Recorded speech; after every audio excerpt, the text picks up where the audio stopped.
পঞ্চায়েতের বিচার তুমি বিনা ওজরে মেনে নেবে তো?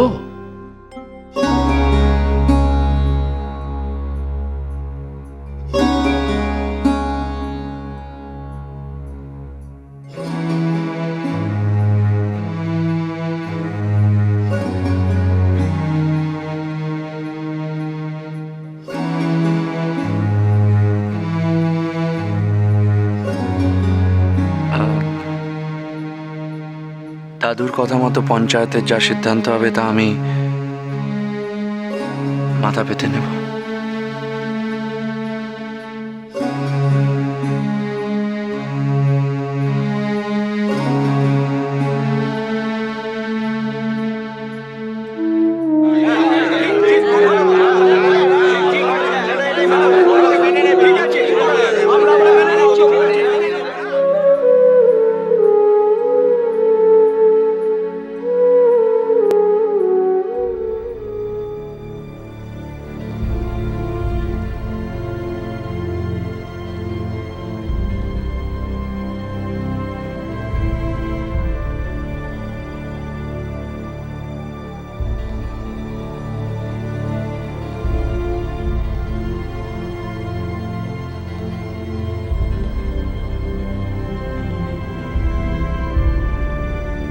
এদের সিদ্ধান্ত নিতে আর কত দেরি হবে রে?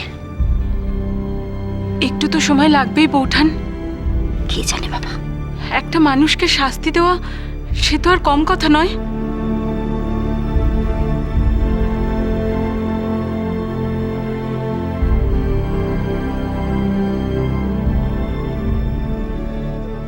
তুমি ভয় পেও না, আমি তো আছি। ওরা তোমাকে যাই শাস্তি দিক না কেন, আমি তো তোমার পাশেই আছি। তুমি ভয় পেও না মৌরি, আমি ঠিক আছি। এখন তো আমি যে কোনো বাধা, যে কোনো বিপদকে উতরে যাওয়ার শক্তি পেয়েছি মৌরি। কারণ তুমি আমার পাশে আছো, পাশে আছো।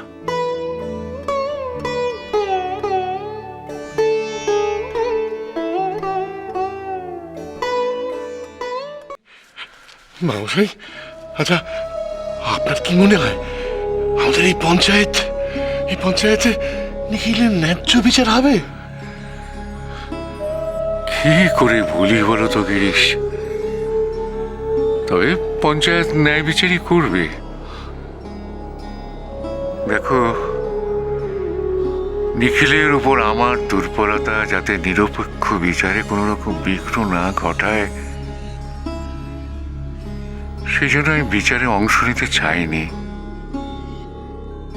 এখানে অনেকে জ্যেষ্ঠ রয়েছেন, তবে তাদের দুর্বলতা, বিরূপতা নিরপেক্ষ বিচারকে অস্বীকার করে নিখিলের বিরুদ্ধাচরণ যেন না করে।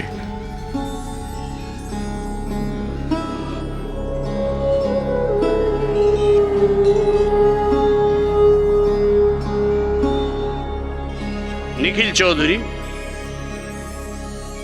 পঞ্চায়েত সিদ্ধান্ত নিয়েছে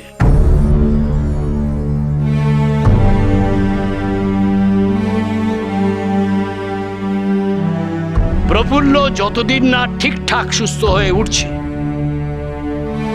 ততদিন প্রফুল্লর সব কাজ, সব ডিউটি, ঘরে বাইরে সব কাজ করতে হবে ওই নিখিলকে।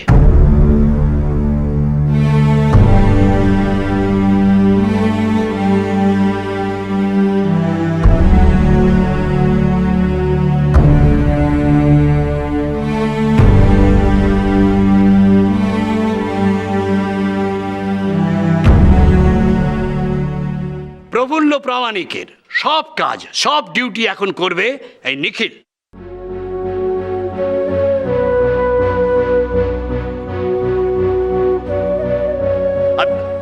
ওর পোস্ট অফিসের সব কাজ, বিশেষ করে ওই চিঠিপত্র বিলি করা, তাও এখন নিখিলকেই করতে হবে।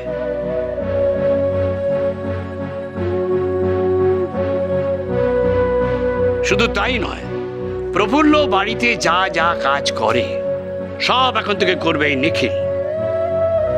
ওর বাড়িতে কি বলবো, ওর স্ত্রী কয়েক বছর হলো গত হয়েছে।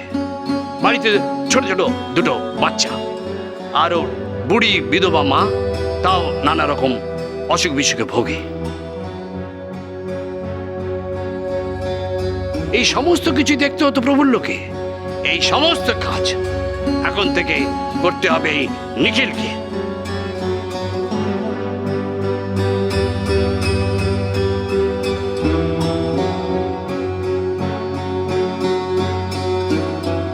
কি নিখিল, আমাদের এ বিচার তুমি মানবে তো?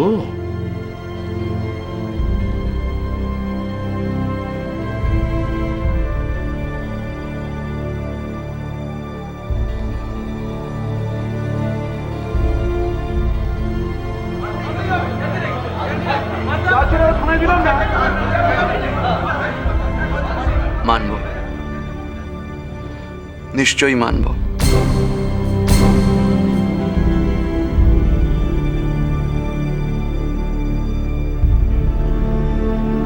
আমি তো আপনাদের কথা দিয়েছিলাম যে আপনাদের বিচার আমি মেনে নেব,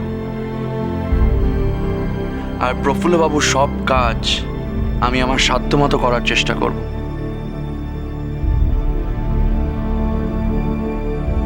আর আমি জানি যে আমার ভুলের জন্যই ওনার পাটা ভেঙেছে, যার জন্যে আমি অনুতপ্ত।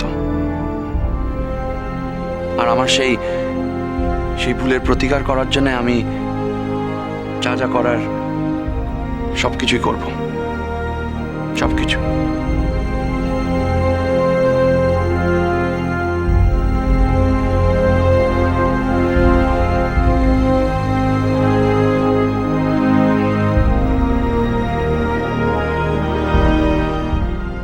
ঠিক আছে, তাহলে তাই হোক। তুমি থাকবে প্রফুল্লর বাড়িতে, ওখান থেকেই তুমি ওই পোস্ট অফিসে যাতায়াত করবে। আর তোমার না, গ্রামে ঘুরতে ফিরতে তোমার কোনো অসুবিধে নেই, কারণ ওই তোমাকে তো চিঠিপত্র বিলি করতেই হবে, আর ওই প্রফুল্লর বাড়ির কাজের জন্য এদিক ওদিক যাতায়াত করতেই হবে। কিন্তু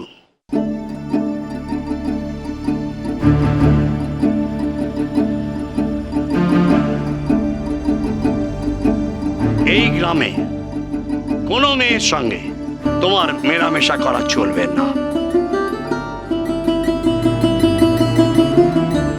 এই ব্যাপারে কোনো রকম সংবাদ যদি আমার কানে আসে, তাহলে কিন্তু তোমার দুর্ভোগের সীমা থাকবে না।